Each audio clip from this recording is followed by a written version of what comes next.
Ito naman ang aming maliit na pool. Actually, di siya maliit. Hanggang bewang ko siya eh.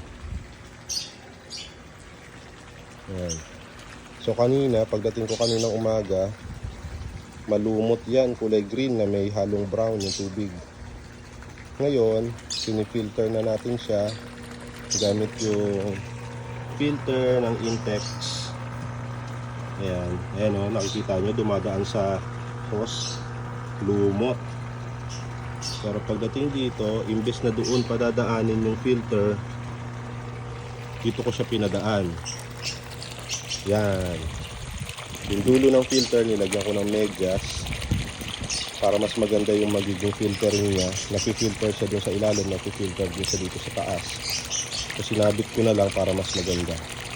Ayan, kitang kita yung sa medyas, lumalabas yung kalawang. Ayan yung kalawang niya, napitingin doon sa loob. Mas maganda yung nagiging filtering niya, mas mabilis. Ayan, sinabit ko lang siya, tinali ko lang. Yan na siya ngayon. Crystal clear na. Wala pang 1 hour.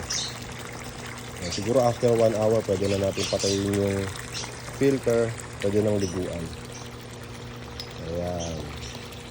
Ang aming homemade filter device na nabili ko lang sa DB Mart ng medyas, patong-patong yan, 3 medyas na magkakapatong para mas maganda yung pagkakasala ng kalawang saka ng mga dumi.